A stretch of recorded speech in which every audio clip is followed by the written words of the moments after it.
You're hanging out in the House of Sunny podcast, where it's always sunny, mostly because of your host, comedian and YouTuber, Sunny Loman. Want to know what Sunny and her friends are thinking about this week? Well, here she is, Sunny Loman. Hey everybody, welcome to the House of Sunny podcast. I'm here with my sidekick, Doug, from The Rational Capitalist. What's up, Doug? Not too much. How you doing, Sunny? Pretty well. I know you've been sick. Yes. So I'm assuming you're going to have a hard time laughing at my jokes today. Well, I never have trouble laughing. No, I changed it at the last second. Thanks, I appreciate that. Way to save your friendship with me. Yes. The last second there. You were about to insult me. I'm so nice, but I'm recovering from the Kung flu, as it's being called. Oh, really? You had the coronavirus? That's what we're going to talk about today. So we're gonna do a big coronavirus. First, I'm going to update you. We're going to discuss, whether or not we need to take this seriously.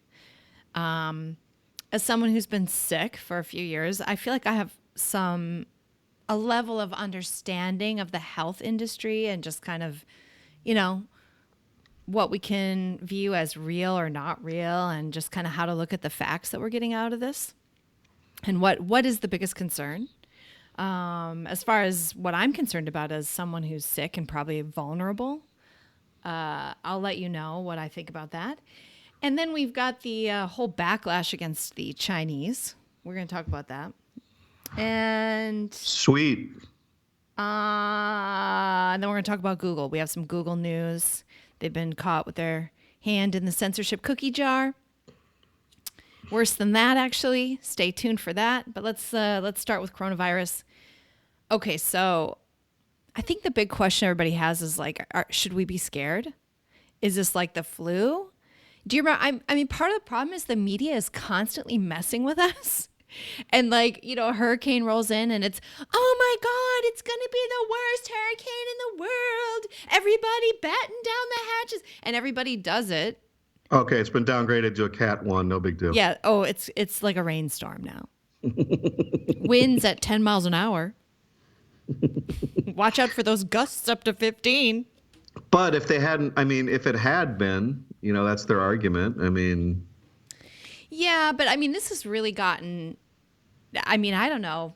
I think this has gotten way worse, where they're really just literally trying to get clicks. And we've seen the footage of the people pretending like it's harder to walk through water, and they're being they're bracing themselves against wind, and then two normal looking people will walk by them in the background just like, ooh, what are you doing?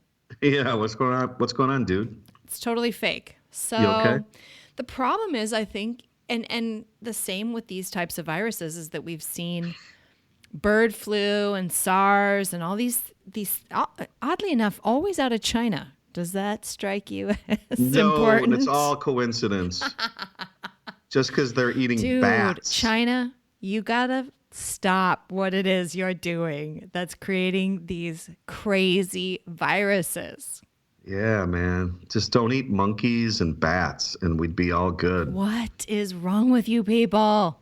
Is there not enough chicken and pigs and stuff in this country? Do you need to cook your food? The Japanese eat raw fish. They never have an outbreak like this. They're fine. They're fine. Why is it? They're clean. They're clean. You gotta clean it up, China. Have a wash. You've been watching some Alistair Williams there. Have a wash, China. Have a wash. So, all right. So it's come out. We were warned against SARS and bird flu, and it was all this hype, and it was nothing. It was nothing. But hold on a second. Just hold your thought, because it's also true, though, that by publicizing it and making the public aware of it in a hyperbolic way, it led to people quarantining and taking action to mitigate the risk. So, well, that might be true for China, but I don't think the U.S. ever had to worry about SARS. We never had to worry about it. Mm-hmm. And a lot more people in China got infected than needed to because of the way China handled it and not really acting very quickly and so on. And once again, they learned nothing because there are reports that they were censoring information. It was like, if anyone's seen that Chernobyl show where the thing happened because nobody wanted to admit that it was happening. Like, right. Everybody's like, it's not happening. Shut up. Yeah, we don't want to make dear leader unhappy. Yeah, I mean, and that's what happens in communism. You can't stick your neck out. So I believe that's what happened in Wuhan. Like, the people running that city were like, it's not happening. Nothing's happening here. What? Just people dropping dead in the streets. Don't look at that. Hey, everybody, just don't put the videos out. It'll be fine. Yeah, just ignore it and everything will be okay. I'm just going to shut down the internet and everything will be just fine. Look away.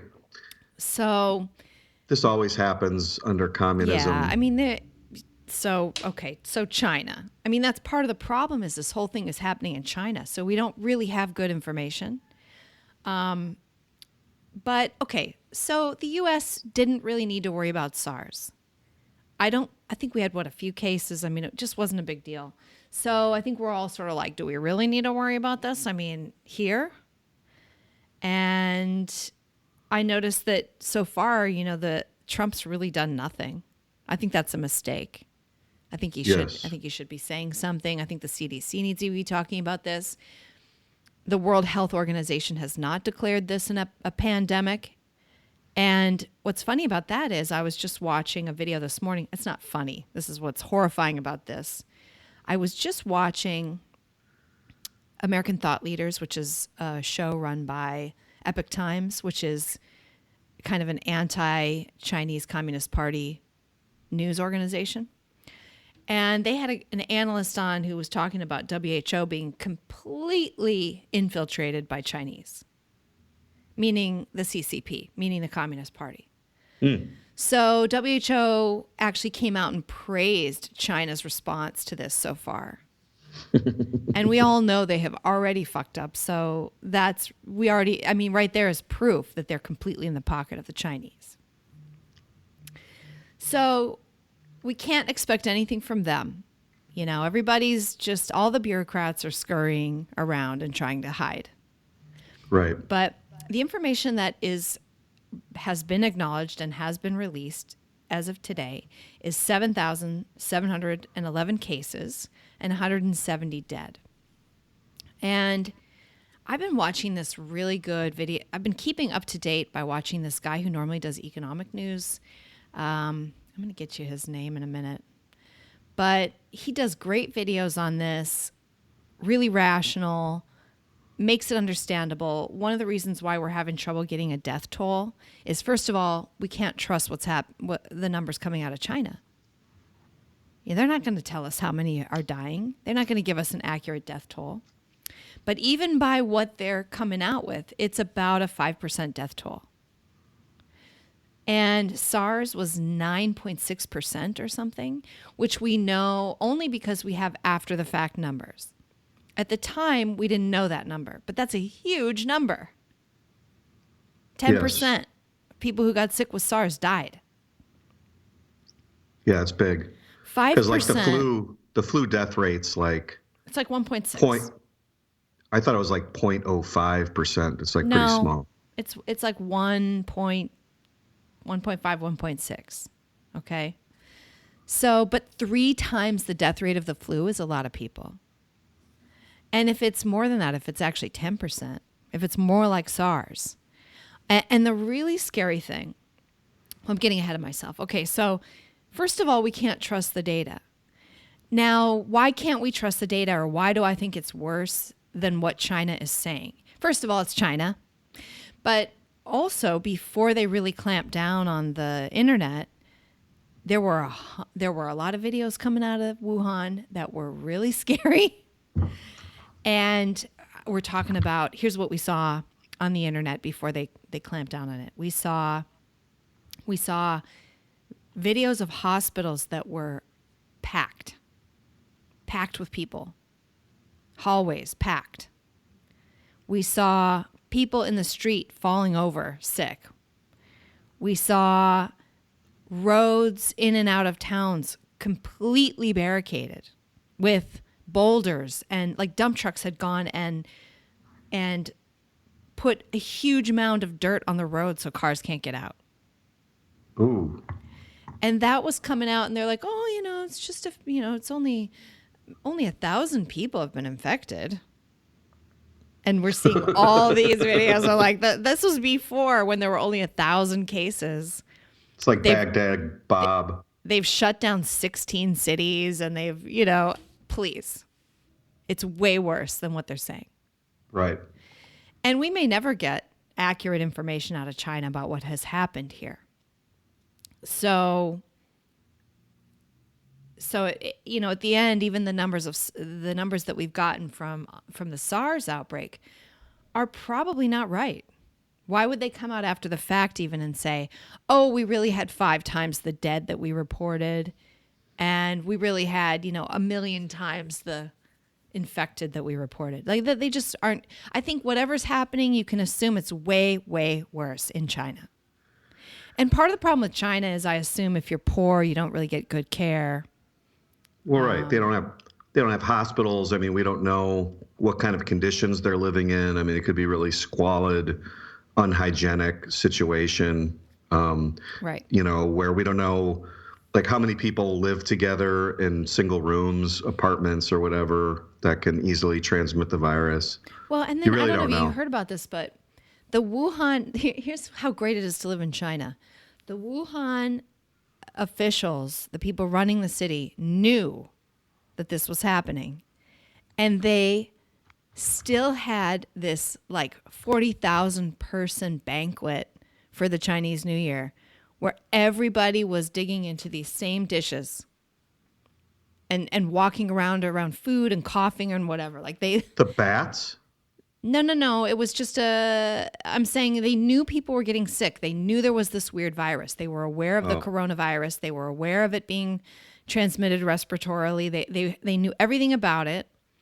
And still, the city had this 40,000 person banquet. Nice. Where people were all scrunched into the same area. They're eating from the same dishes. A banquet. They're like, yeah, we can still have that like party, because that's like we don't want to scare anybody. The cruise ship kind of situation. Oh, completely. So it was like, I'll never go on a cruise. It was like, oh, some of you are sick. Hey, let's all get on this boat and we'll just sail off. And you're healthy. You don't want to get on this boat. What's your problem? What's your problem? Come on down to the buffet. Yeah. Oh my God. Gross. So, okay. Here's a sneeze guard. We're really not going to know much about this until we really start getting statistics from other countries that are reliable. And this thing has a 10 to 14 day incubation rate. You're contagious when you're not symptomatic. So those two things together scare the heck out of me, because I think 2 weeks to incubate, no symptoms, you can still pass it. They're saying that every person will give it to 2.5 people. Whereas the flu, it's about 1.28. Okay, so if you have the flu, you're likely to give it to one person and a little. If you have this, you're going to give it to 2.5 people or more. 2.5 to 3.5 people is the estimate. Mm-hmm. So it's more contagious than the flu. And and these things are like small statistics, but this is by a factor of more than 2, like more than double. So it's going to spread a lot faster than just the freaking seasonal flu. And then, even if we take the low fatality estimate, let's say we take 3%, that's still 3 times the flu. Is that right? If it's 1% versus 3%, or is it 2 times the flu? No, it's 3 times. 3 times the flu. Yeah. So that's a lot of people when you start multiplying these numbers. If you start putting it on to 1 million people, that makes a huge difference. And then the other thing about this virus that is scary is that if you get the flu, the likelihood that you're going to need to be hospitalized is less than 1%. That's worldwide, okay? Less than 1%. So what they call that is a serious complication rate. For this, it's 20%. So that's why you end up with packed hospitals and that's when the danger really starts. If you get it today and you go down to your hospital, and I heard a statistic, there's 100,000 ICU beds or something like that in the United States, and they're all full. Like they're all mostly full with other people, like heart attacks and stuff. So if this hits, I mean, it will overwhelm our hospitals very fast. You know, if it spreads and if it hits like that. And the fact that we're just not doing anything about it and we let people from Wuhan continue to fly into this country even after we knew this was happening seems kind of dumb to me. Haven't they banned flights from Wuhan? No, they still haven't. I think American Airlines and United Airlines have stopped flying people from Wuhan. Or I think that's what it is. Yeah. Okay. But only those two airlines, and the United States hasn't put any restrictions on it. Because I thought, okay. So, okay. All of that to me just says, okay, we need to be careful. We need to be careful. You're probably, especially if you're somebody like me who lives in, you know, China's section of California. There are two areas of California that are heavy Chinese, and we're going to get into being racist in just a little bit.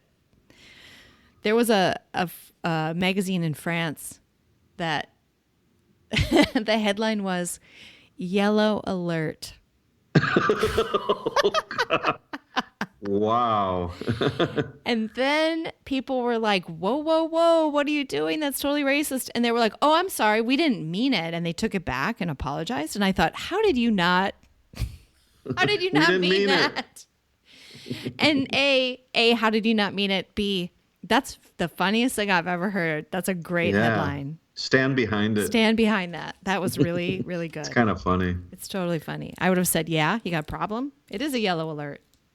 By the way, I had read that, and I think this is true, that 20 airports around the country are screening for the virus for travelers coming in.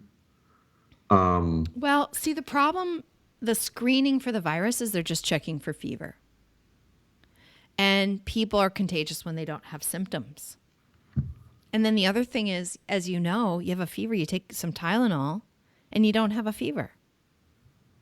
Well, yeah, I guess I don't know what they yeah, you're right. I guess it's just not really enhanced an effective health screening. I don't know. Maybe you're right. Maybe it is just fever. I don't know. So this guy did a calculation where he said at the rate that this thing is spreading, because I don't know if you've noticed, but every day the cases are doubled. If that keeps up, if it's not stopped, in 1 month, there will be 23 million dead Chinese. Based on their numbers, this 5% rate. So this is not nothing. You know what I'm saying? If they don't start controlling the spread of this thing, there's going to be 23 million dead Chinese. Do we know at this point how much of the death rate, like, first of all, usually my understanding of flu deaths is that it affects the most vulnerable, which is the elderly and young infants who have compromised immune systems.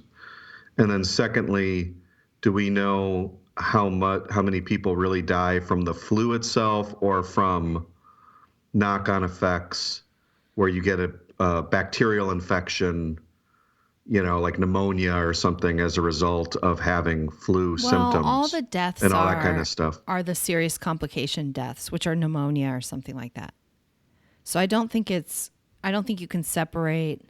You don't die of the flu. You die of, you have the flu and you get pneumonia and then you die.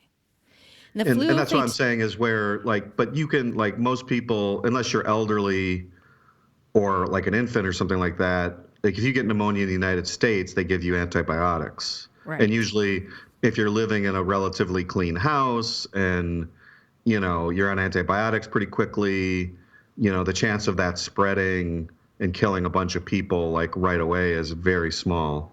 So it just seems like in a Western country, something like that would be contained pretty quickly, yes. as opposed to a place like China. Yeah, I think it's out of control there. I think here it would be easier to control, but I think what ends up the danger is when the hospitals get overwhelmed, and then you can't. I mean, I can tell you that even as someone who, I've been hospitalized a few times, 3 times now, I guess, and hospitals are freaking dangerous when they're not busy, and like even when they're not busy, they're set up to freaking kill you. Mm-hmm. You've got to be on it. What are you giving me? When is that due? Shouldn't I, you see the doctor maybe once a day. You have to push and push and push these people to get a doctor. They just don't function well. You think they do, but they don't. Do not ever take your loved one to a hospital and leave them there. You have to stay. Somebody has to be there to make sure that the hospital doesn't kill them. Mm-hmm. And so I think that my fear, I mean, yeah, I think things would be contained here, but with a 20% serious complication rate, if 100,000 people here got sick, that would overwhelm all our hospitals pretty fast. And then I think you'd start seeing unnecessary deaths due to just poor care. And then you'd have people just staying home because who wants to go to a busy hospital and sit in a waiting room when you feel like crap? But obviously it'd be better here than somewhere else. So I guess the White House is considering banning all flights from China. I mean, this is what you're endorsing, right? Like we've got to ban all flights from there, right? Originally I did, but then I realized, I think it's sensitive politically, and so I'm cutting some slack here. Something has to be done. They have to do something, and I think that's the right thing to do. However, all of our medical supplies come from China. Like all of them. What do you mean? When you go in there and you get an IV put in your arm, that IV was manufactured in China. Oh, God. When you get saline drip, that saline drip was manufactured overseas. I don't know if that's China. I don't know if saline is China, but a lot of different IVs are made there, meaning the actual medicine. We can't make our own frickin' salt water? We don't make our own salt water. Jesus, I don't know if you just remember, put salt in water. About a year ago, there was a saline shortage in this country because I think it was because of the Puerto Rico hurricane. God. And I'm like, what the? Yeah, it's basically salt water. This is a perfect example of why you have to think of free trade contextually. There are national concerns as it relates to crucial industries and things like healthcare and base manufacturing and stuff like that, where we do not want to be reliant on not only foreign countries, but communist countries. Potential enemies. Potential enemies in a war where also, we were relying on them for dirty people who can't freaking stop themselves from getting crazy exotic diseases from animals. What is going on, China? These fresh air markets, I think, need to be shut down. Yeah, I mean, culturally, they need to stop having these fresh meat markets that they do. The lure of the bat, it's just so seductive. That bat delicacy. You're going to risk like chicken. Give it up, right? God. So yeah, but I mean, this is a perfect example of where we can't just say, well, it's 30 cents cheaper per gallon of saline to get it from China. I mean, at some point you need to say, look, nationalistically, right. we can't allow needs. that. I just think, I don't know. It's a good question, Doug, and I hate to restrict free trade for any reason, if not necessary. Why? What I would imagine, I just don't know how the government gets involved, but if we Well, it could already have does. it, if we could have it from China, and we could also have it from Taiwan, and we could also have it from Canada, like if there were a way to spread it around a little bit, that would make me more comfortable. I really don't like the fact that so much of what we import comes from China. And yeah, so IVs, all the plastic supplies, our face masks come from China, which is why we're out of them across this country at this point. Because our stores have run out now and they desperately need them. So we're not getting them sent here right now. And that may change. And the thing is, you got to keep the border open so that we can get the Chinese plastic goods that we need to run our own healthcare industry. That's ridiculous. I mean, that's totally ridiculous. I have a friend that's in pharma who said China's just totally shut down right now. Yeah. I mean, so now we're reliant on this country at this level for these kinds of goods when they're susceptible to this kind of an outbreak because their system's so screwed up. I mean, this is where you need contextualized thinking and not free trade always good. I mean, all else equal it is, if we're trading between North Dakota and South Dakota or even the US and Canada, but, between US and China or the US and, some other third world country, India. then or Russia or whatever, or Cuba or Sudan or something. I mean, there are other factors that weigh, and so you can't. At some point, you need a national defense policy where you identify, the very basic kind of industries that would make us susceptible, and you have to. Maybe you provide tax incentives as a way. Maybe you say if you're going to make saline, you're not going to pay, you're going to get a tax break or something. I mean, maybe that's how you do it without mandating things, I don't know. I mean, that's another discussion, but yeah, I think it needs to be looked at. And the drug thing, they make a lot of our drugs. And not only do there was some scandal recently that a lot of the generics that they're making turn out to be just super poor quality. And so people are taking these drugs and thinking that they are as good as the brand name that was manufactured in, say, Israel.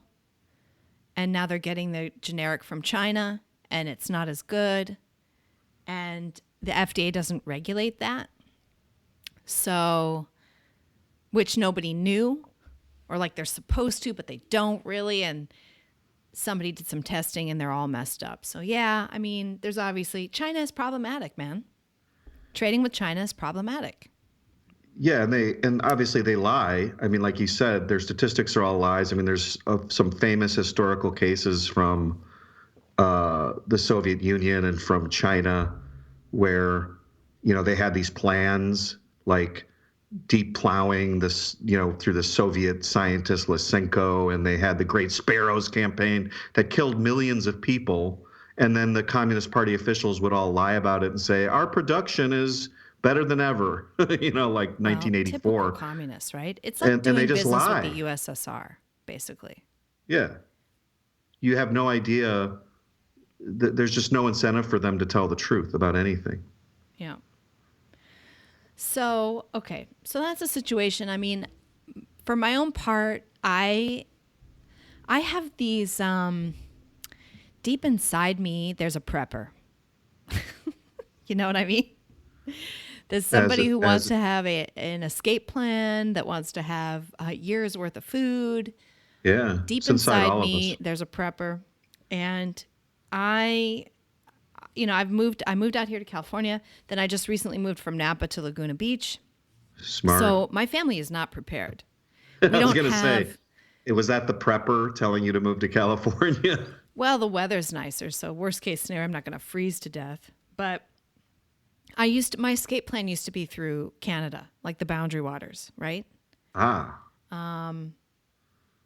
Right. You can basically take a canoe and cross into Canada, no problem. Nobody's there. Well, now the secret's out. Well, I don't live there anymore, so I don't care. Oh, okay. If I were a Muslim terrorist, I would come in on a canoe.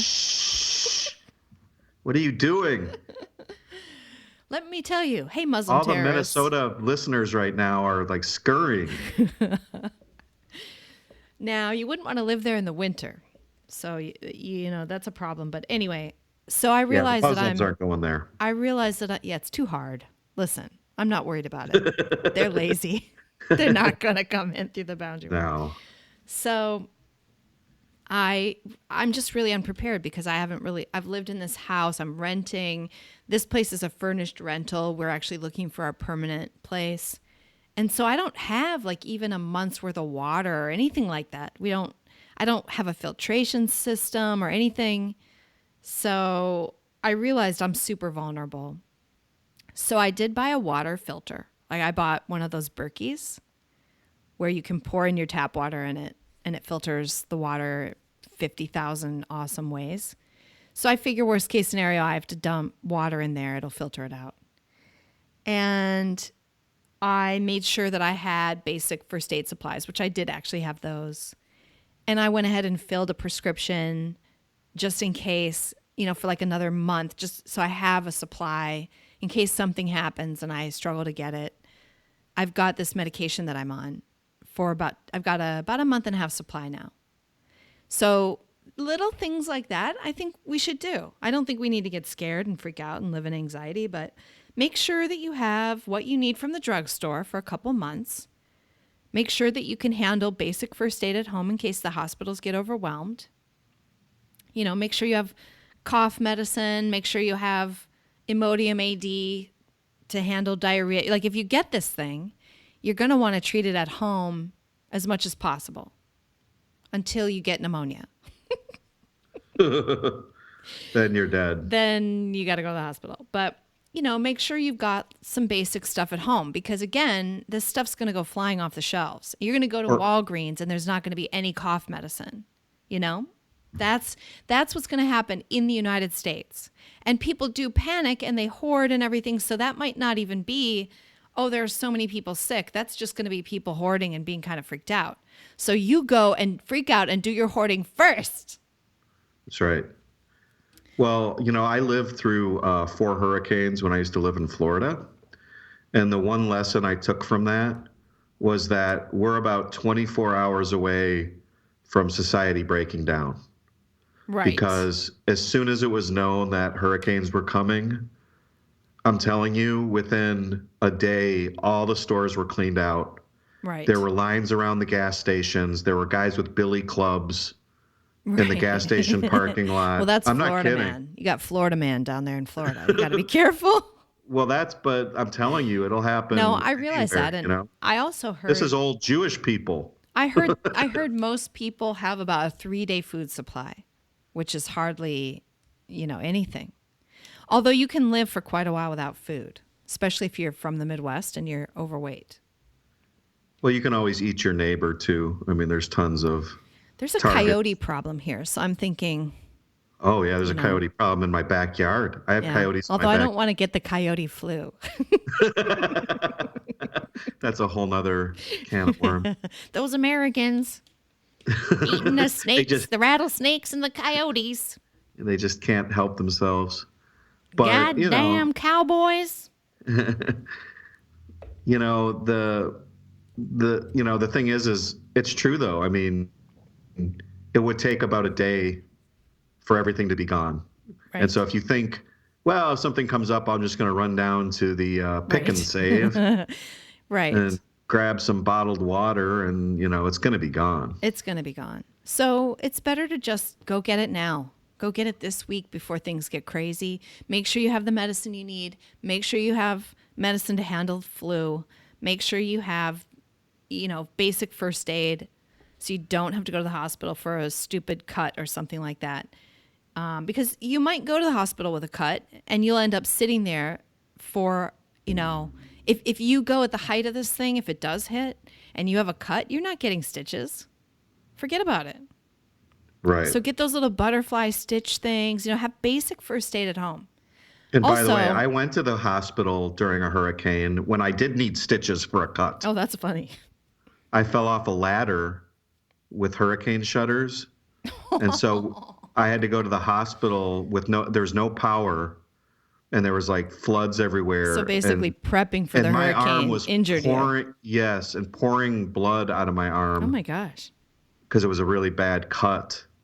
And I'll tell you, go to the emergency room, because all these people, most of the injuries that occurred in the hurricane were people putting on hurricane shutters. Preppers like they were yourself, stepping right. on nails. Right. They were falling off their roofs.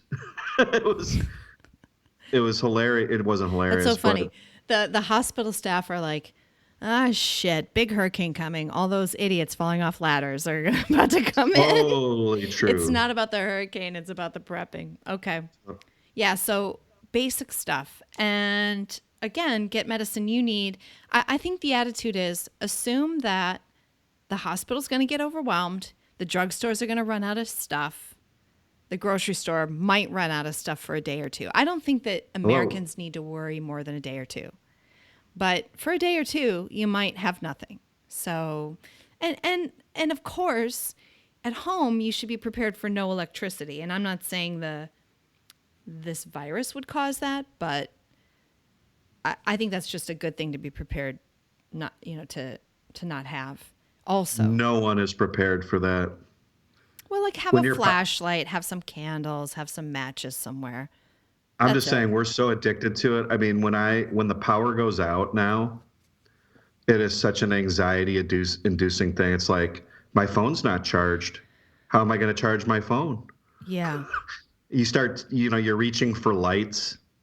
Like, well, I'll just turn the light. Oh, that doesn't work. Oh, well, I'll just put it in the micro. Oh, no, the microwave doesn't. Well, the refrigerator. Right. Nothing's working. Right. And you just, and people freak out. I mean, in an hour, you'll freak out not having power. Right. That's true. Here, it happens every day in the summer. We're such wusses.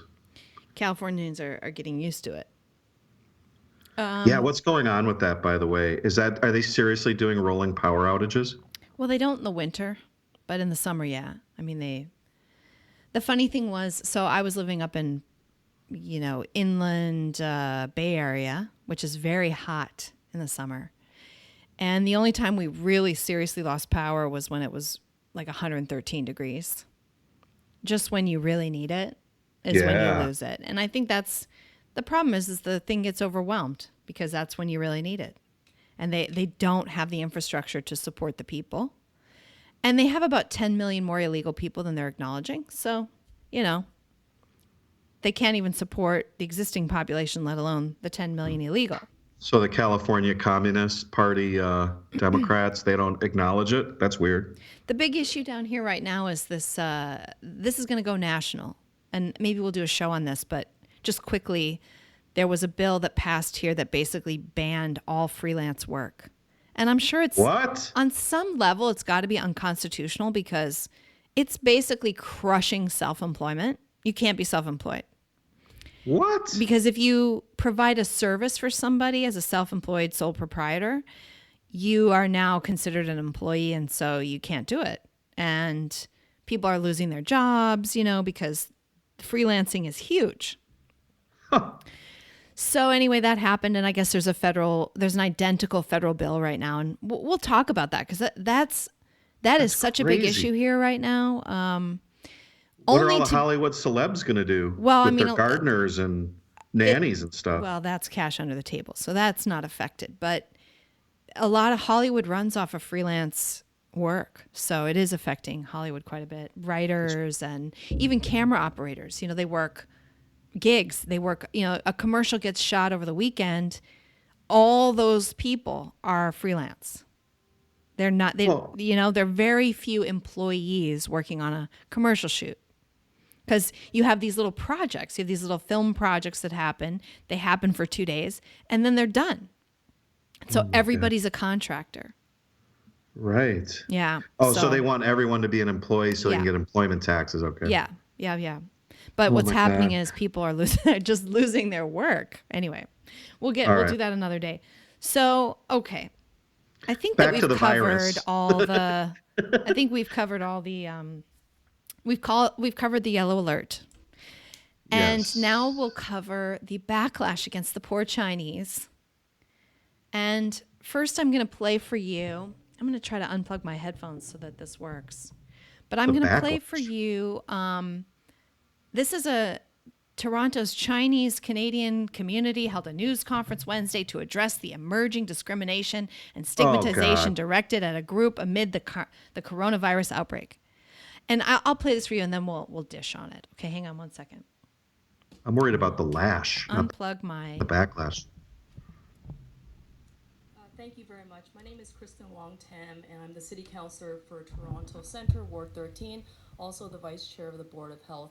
And I'm very, very pleased to be standing with not just the Mayor and the Council colleagues, but also with these civic leaders from the community. I think it's important for all of us to recognize that in times of fear and uncertainty, people are going to look for blame. It is a natural human reaction.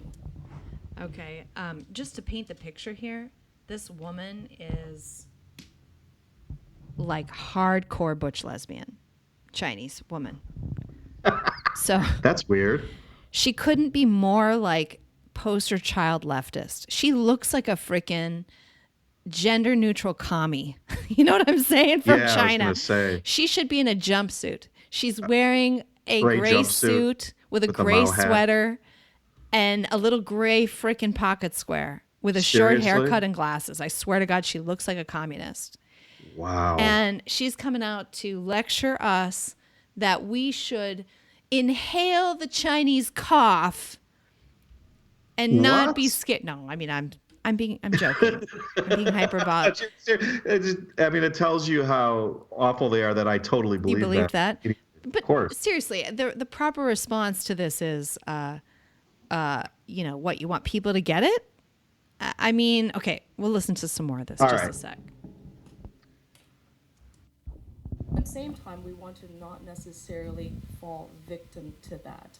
At this point in time, given what is happening in Toronto and across the country, there will probably be more harm caused by racism, xenophobia, discrimination, harassment, racial taunts, directed specifically to the Chinese Canadian community and others of Asian descent, then we will be harmed by the coronavirus. Okay, coronavirus is a health threat. Like, people get sick and freaking die. And you are so worried about somebody getting their feelings hurt. That's real harm. That's Sticks the real and harm stones we and need to worry viruses. about. Sticks and stones and viruses will break my bones. Can but you names will believe never that? hurt me. Unbelievable. This evil woman, she doesn't give a shit if you get the coronavirus. She just wants you to fucking inhale her Chinese cough and like Jeez. it. Yeah, That's what we these should- people are like. Yeah, they're never worried about the lash, only the backlash.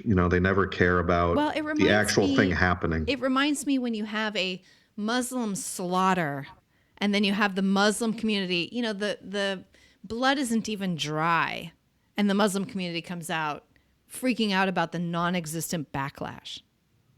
Right. And why not focus on the cause? I mean, what's going on in China that enables an outbreak like this? What about the Communist Party there and the way they handle these outbreaks and the awful infrastructure, the poor hospitals, The eating socialized bats, medicine? dude. I mean, let's just call a bat a culturally bat. stop eating fucking weird food. Okay? That's what needs to happen here. Yeah, just And don't actually, eat what I was told was spiders. it's not even just the weird food. What it is these markets they're called fresh markets or something because the Chinese want to see that what they're buying is fresh, which is fine. And I get that because they live in a dirty freaking place with no standards. Yeah. So they want to go and they want to see you chop the head off the chicken they're about to eat. But the problem is the hygiene at these places is terrible. And so now you're opening up the meat right next to, the live snake with salmonella on its skin. Right? You got to cook the bat, cook the snake, right? Anyway. So gotta cook it. she's saying, okay, I'm just going to, rather than play her, I'll just quote, I've been very troubled to hear reports. one as recently as lunchtime today of people treating our Chinese Canadian community differently. You think? Because guess what? If you're Chinese, you're more likely to have it. The end. Yeah. It's not racist. It's you're Chinese, you mix with other Chinese, you go home to Chinese, your friends are Chinese, your family's Chinese. Yeah. You go to a Chinese market for to pick up some food at night. You're interacting with more Chinese. One of those people's from Wuhan or something, or right. could be. Phobia is an irrational fear. Rational fear, which is when you can tie a cause to something, is not irrational. I mean, if someone, like I had a friend who was traveling in an airport recently, like 2 days ago, and, he saw Chinese people in his airport with masks on. One was in a wheelchair. And he's like, what, is this person coming from China with the virus? I mean, how is that irrational for him to be worried about that? Here's a pro tip. Here's a pro tip for you all. The person with the mask on is the healthiest fucking person there. It's not the sickest person. It's the healthiest person. That person is scared of your germs. They don't have it. They don't want to get it. They're protecting themselves. Oh, so they're actually condescending to you. Yes. So you should be like, hey, fucker. You would be like, I want to sit next to you because you are being careful. But they're kind of they're kind of dissing you in a way, right? Right. They're taunting you. I used to use this trick. So for 3 years, I've taken a lot of immunosuppressant medication. And when I fly, I'm worried. I'm really worried about getting some germs. Of course. And so I would often wear a medical mask in the airport just because it wasn't so much like, oh, it's going to like protect me from the fine particulate matter as it was for my own, like if I accidentally touched my face, I would touch the mask instead because I'm not in the habit of not touching my face because I don't go through airports often. I touch my face all the time. I just enjoy it. So you put on that mask and it just gives you a little added protection. You enjoy it. Oh. No, you should. No, it's good. It's fashionable too. So my point is those people are protecting themselves. It's sexy. The mask is the new statement. It is. This spring, all the designers are going to come out with a mask. It's like a Bond villain kind of chic. Okay, so here's further quote from this. That are they you wearing in some Dior? Way are, yeah, is that mask is that mask Seriously, Dior? you know that's coming. You know that someone's gonna be wearing one in The France. Hollywood elite are Paris. going to be coming out with their Givenchy mask. Exactly. You can wear a hijab. Those blue paper ones are so yesterday. Totally. Those are so Wuhan. You could Circa wear a not a hijab but a niqab that covers your mouth and everything, and then no one will give you shit. But no one will want to sit next to you in the airplane. That's my point. I used to wear them on the plane, especially Southwest, and I would laugh because nobody would sit next to me. You get on a Southwest airline and everybody takes their own seat. I'm wearing a medical mask. I get on. Nobody sits next to me. You got a whole row to yourself. I'd get a whole row to myself. It was like magic. That's like Larry David. I was laughing because I was like, they don't know. I'm the healthiest person here. I'm the one without the virus. I'm the one protecting myself from them. From you, dirty rats. You dirty, nasty, infected masses. Okay. So she says that they in some way are being and should be shunned or quarantined or suggesting Chinese businesses should be avoided. Yeah. I mean, sorry. She says this type of thinking is wrong. You will eat my cough and you will like it. It is entirely inconsistent with the advice of our healthcare professionals. Look, if you cared about people, you would say, hey, look, I get it. You don't know me. You don't know that I'm Canadian and I don't actually interact with anybody who's been to China, but you don't know that. I totally get it. I get why people would want to avoid us right now because they want to avoid the spread. And guess what? If every Chinese person was quarantined, it would stop the spread. That would actually work. So you can't say that, that people are that it's wrong. People are right, actually, to avoid Chinese right now. Yeah. And I have a funny story about that. So last weekend was Chinese New Year Saturday. I went to this mall and I told you I live in China Central, basically. I went to this mall in Irvine, which is sort of out of my way, to pick up a piece of jewelry that I had repaired. So I had an errand to run there. So I go there and I'm with my child and her father, and we're walking through the mall, and it's Chinese New Year, and it's packed with Chinese.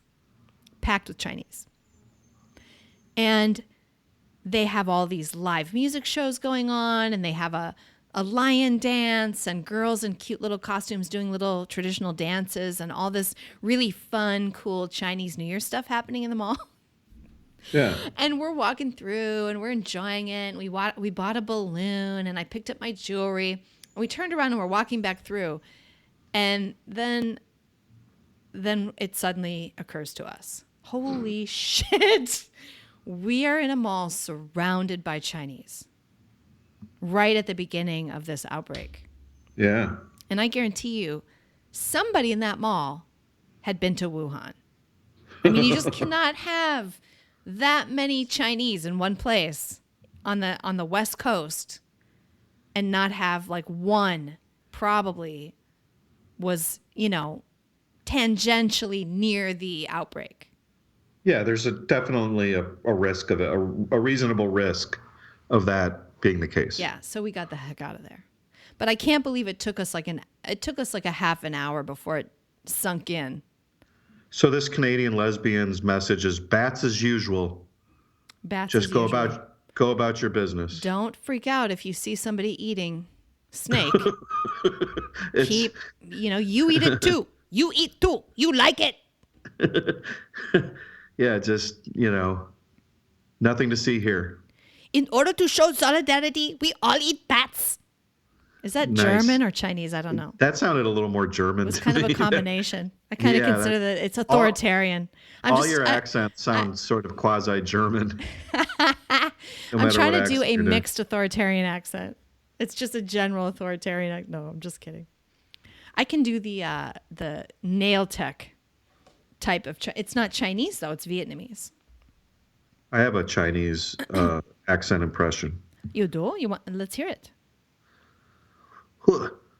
When I was in Calc in college, there was a bunch of Chinese people in the class, and one so you of can the do it classes. with math concepts, but Well, you have to here's what's math. funny, fuckers, is I got 100. So the TA turns back the test, and he's like, one person in this class got 100. Oh, it's the white guy. And so all the Chinese people are like, who got 100? Who got 100? Dang, you get 100? And I was just looking at my test. I got the 100, and I'm like, eat that, fuckers. Doug, you were breaking stereotypes right there. Oh yeah. You were Or the Taco smashing. Bell. You were smashing stereotypes. Totally. Those bastard Chinese for thinking you didn't get the 100 because you're Think white. of how racist they were. So just thinking racist. that they're like, which one of us got the 100? Yeah, what a bunch of racist, white-hating That's right. So score one. mathematicians. Score one for us poor white males. Those racist, white-hating mathematicians we drive finally me won. crazy. Us white guys finally won one. Okay, so now this story is hilarious. I'm going to read this story. Okay. French Asians hit back at racism with "I'm not a virus" hashtag. French Asians have taken to social media to complain of a backlash against them in response to the Chinese coronavirus outbreak. China has already seen blah, blah, blah, deaths, da-da-da. France has 4 cases confirmed. Anti-Asian racism has been reported in the UK and elsewhere, and now French Asians have complained of abuse on public transport and social media. They have been using the hashtag "Je ne suis pas un virus." Like, We don't have the You know virus? what? Guess what? I am not the virus. Guess what? Je ne suis Charlie, was about 12 people being, or Je suis Charlie was about 12 people being massacred for their speech by Muslims. Right. And you're going to freaking take that, flip it, je ne suis pas un virus, and act like you're fucking persecuted? Oh my God, that is so inappropriate. So Great inappropriate. point. Okay, but this story is funny, so try to move into funny. Yeah, so far it's hilarious. There was an outcry when local newspaper Le Courrier Picard used the inflammatory headlines, "Yellow alert" and "Yellow peril," complete with an image of a Chinese woman wearing a protective mask. Yellow alert is my favorite, man. That's so great. The paper quickly apologized, saying it had not meant to use some of the worst Asian stereotypes. I'm sorry, but yellow peril, you knew exactly what you were doing. We didn't mean it. We could have used any color. We could have said magenta alert. We just chose yellow. We didn't really mean anything by it. We said go pee-pee in your cook, but we didn't mean anything by that. What are you talking about? Don't the Chinese pee-pee in Coke? We didn't mean nothing about that. Wow, that's kind of French Chinese. I did a French. Sorry. That's I gotta great. practice this so I can get better. Well, so I you can know just French. whip out my. Oui, je suis français. Je suis un peu français. My daughter speaks better French than me. She's had a couple French au pairs. Yeah. And she has a perfect accent when she speaks it. I'd like to have some French au pairs. Yeah, French au pairs are nice, except for the ones that are snotty and aren't nice. That was sexual innuendo, but Oh, was it? I totally went over my head. I know. You don't think like a man. No, I don't. The last thing I think about with a French au pair is sex. That's the last thing. That's all I would think about. Which is that's probably the difference why between you. a lot of women want to avoid those French au pairs. That's right. I knew a French au pair. When we had ours, she had a friend who got fired from her family because her host mother's employee was flirting with her. And, it wasn't her fault. God. I think she showed me the text where the guy was like coming on to her and she's like, no, I don't like you that way. And she still got fired. Like it was her fault. You want to hear something funny? It was her fault for being French and cute and adorable. We had a Brazilian babysitter when my kid was an infant, and she was gorgeous. And people would ask my wife, like, aren't you worried about that? And my wife just laughed. She's like, yeah, I've told him to try and get her. He's like he has any chance with her. She would just laugh. Oh, that is a burn. Yeah, it was totally true. That's so it was funny. Like as if all I had to do was want it. Like that was the only thing that was preventing it was my desire. Was you being a good man and a good husband. Yeah. Nice. Not the fact that this 19-year-old Brazilian is gorgeous, right? And she had like hot, like she had the most beautiful men in America after her, but she's going to go for like the middle-aged. Well, some girls like that father figure. You know right. How it is. Yeah. Okay. Right. So let's see. What else is on this story? One woman, Kathy Tran, described hearing two men on her way to work in the eastern town of Colmar saying, "Watch out, a Chinese girl is coming our way." Oh, please get over yourselves. Chinese and everybody else, we all need to have a sense of humor. We all need to lighten up. It is not serious when somebody walks across the street and avoids you because Chinese are infected with a virus. Come on. Why are people worried about people walking on the other side of the street when they come down the street? That's always the racial archetype is like people cross the street when that's great. You'd have the sidewalk all to yourself. I know, right? I would love it if everyone would just get the fuck out of my way. When people cross the street to avoid me. Yeah. Now I know they're not trying to get me. It's the people who stand too close that scare me. Yeah, no, please walk really close to me and stand by me because you love me so much. Please Crowd my sidewalk, everybody. Let's hug. Yeah, right. Fucking idiots. How dare you cross the street? You should be hugging me. Give me a big hug. Come on, fuckers. Well, listen to some of these. Okay. Stupid. On my way home from work, a man on a scooter passed me by telling me to put on a mask. Another hashtag user complained. Look at these people. Nobody's getting hit over the head here, right? Yeah, this is just taunts. Another hashtag user complained, Stop asking if we're dangerous if we cough while all the people around us are doing so. Well, don't be Chinese and cough. That's all I'm going to say. If you got a cough and you're Chinese, wear a mask.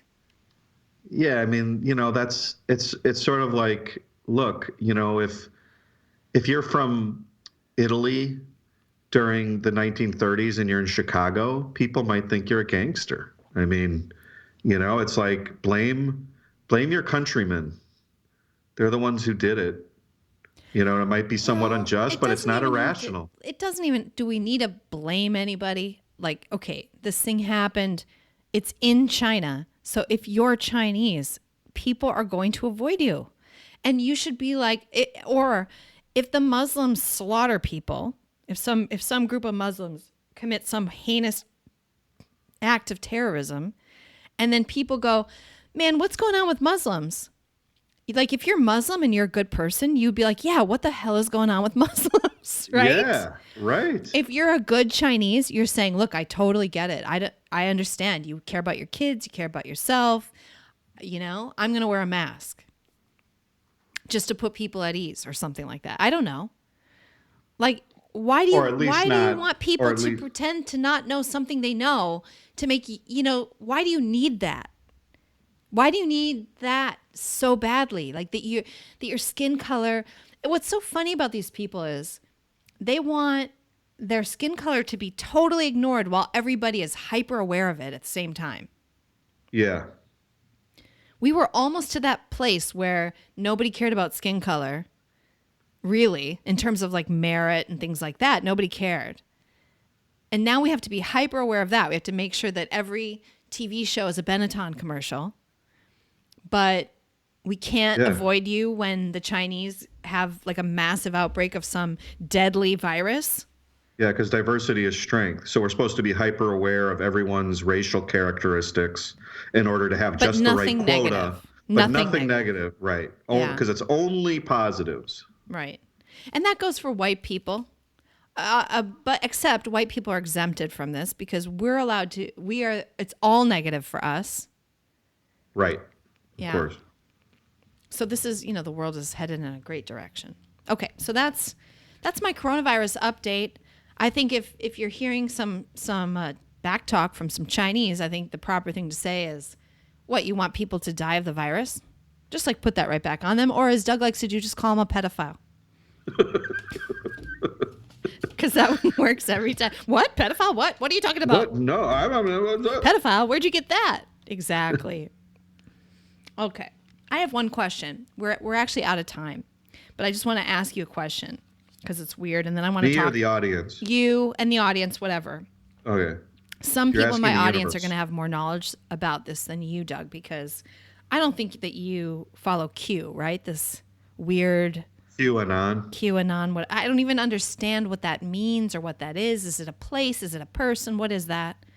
So it's like a Twitter handle of this guy that drops these cryptic tweets seeming to be like an insider or have inside knowledge of deep state goings-ons and conspiracies.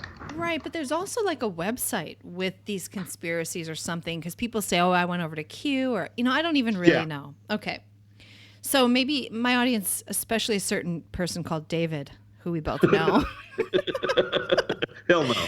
He'll know. He'll be able to answer this question. Okay, so last week we played a clip from this comedian Alistair Williams, who I have been deep diving on all week and I love this guy. I get a video from you every day. It's great. This guy's like my comedy idol. He's so good. And honestly, I'm a comedy connoisseur. And Doug, so are you. This guy is so good. Yeah. He is, with the exception of his PC viewpoint, which puts him in the counterculture, if he were not that way, I think he'd be really famous right now. I mean, I think he would have broke through this year. He's that good. Yeah, his comedic chops are second to none. But He's as good as well. He's banned. He's basically banned in Britain because he's for Brexit. Yeah, no one will and book he's him. like, no one will And book him then in the Britain. problem with the right is, so nobody on the left will book him, which is all the bookings, all the clubs that he used to make money in just doing stand-up. Nobody will book him. And then he was hired to speak at like a Brexit rally once or something, or do jokes at a Brexit rally, which he did. And then I guess there's a big rally on the 31st, and they didn't ask him to speak at that one because probably he's too edgy. Well, you got to look up, everybody should Google Burger King Brexit. It's the greatest 1-minute comedy bit in history. Yes. Burger King Brexit, Alistair Williams. It's a great joke about Brexit. It's not even that bad, but it's the joke that got him banned from all the... You'll be amazed that joke got anybody banned because it's so freaking not Innocuous. One-sided at all. I mean, it's Yeah, just really... totally. So anyway... Totally true. I've been listening to a lot of his comedy, so I'm watching this. He also does like these just live streams and stuff, and he does these video takedowns where we showed one of those where he was playing a video and he was just taking it down. And so I'm watching one of these, and right in the middle is spliced in a message from Q. What? Yeah. Like What it was. do you mean? Like they hacked it, or like he I put don't it know. Can they hack it? Did he do This that? was on a YouTube? Yes. You're going to have to send this to me. This is what I'm wondering. What is this? I'm watching an Alistair Williams just video takedown of some kind. He's talking about something. And right in the middle, there's a break. The music changes. It's a message from Q. It's freaking weird. Could Q hack YouTube, or did Alistair Williams put that in? This is what I want to know. Anybody who has any information, let me know. Send this to me. I want to see this. Okay, I will. Totally could be hacked. Okay, lastly, I have finally gone over to Subscribestar and made sure that everything is working. Everything is working so you can support the show. You can go over and my other work. It's basically a support of House of Sunny. House of Sunny. Go over to Subscribestar and put in House of Sunny. You'll find the thing. There's different tiers. There's rewards. It's not as robust as Patreon. Listen, if there's something you want from me that's not listed on there, like you want a freaking coffee mug, I can order you a goddamn coffee mug. I'll make you a freaking coffee mug. You'll Just make it? Tell me what you want. Just subscribe to me. I will do it. I'm saying. But there's stuff over there. There's T-shirts. Within reason. Listen, if you're going to give me $25 a month, I'll make you a freaking coffee cup. Because in the Patreon ones, we had coffee cups and we had some other stuff. We had much more, many, many, many more options. But I'm definitely going to add with Doug and I have been talking about adding like a live stream. And I was thinking, Doug, maybe what we'll do is we will live stream this show. So anybody in the club, anyone who's a patron through Subscribestar will watch the show being recorded live and get it, early that way. Because we don't put it out, it's a couple hours later that it actually gets published. So you could watch it live on Facebook, in the we call it the Elite Squad group. Maybe that's where we put our live show. And you guys can ask questions and so on that way. Yeah, we're kind of building up to doing a live program at some point here. So this is what I'm looking at is like that would be a great special bonus for people who are patrons of the show, of House of Sunny. So go over there to Subscribestar, become a member. I need your support. I don't have both my channels are totally demonetized, and we don't have any money coming in. We left Patreon in a principled huff, as we should have, because they deplatformed Carl Benjamin, Sargon of Akkad, for nothing. In fact, they dug up some nasty fake news about him from 5 years previous. They took it out of context and they deplatformed him and they took away his livelihood in a moment. And those puny little fuckers, those tech bro, skinny, bearded little pieces of shit, those commie bastards, went on all the talk shows saying, oh, we're just, and they're lying through their teeth about what they have done and what they do and so on. I wasn't having it, and I left. So... You showed them, too. Oh, I totally took that company down. You're totally getting the last laugh right now. Listen, they are still around. They didn't go bankrupt when I left. But it's teetering. You've got them on the ropes. They lost $15 a month from my account. Let me tell you. Hey. Okay. But seriously, I do not regret it. It was a year ago. I finally got my act together. We're organized on Subscribestar. Go over there and support the show if it matters to you, if you want to see us do more stuff. Because what I want to do is get back into, we used to take the money and hire a producer and get someone else did the editing. And I really would like to get back into that. Plus I want to expand and do some interesting things. So yeah, I've been actually offered some money, like some sponsor money, but I don't really want to take it because I don't want to feel like I can't say what I want. I don't want to feel like I can't swear. I don't want to feel like I have to clean it up. I want to be loose and funny. Right? Yeah. So we'll keep this show free. Speak truth to the man. Yeah. Got to be me. Got to be me, brother. All right. That's it for the show today. It's been a little over, and we'll do another coronavirus next week, or I'll have it and I'll be dead. Either way. All right. It'll all work out. Oh, that's working it out. That's it. It's working out? That's right. All right. Nice. See you next week, everybody. With satire and fun. It's been the demise of bad ideas, and we'll know what's right when she's done.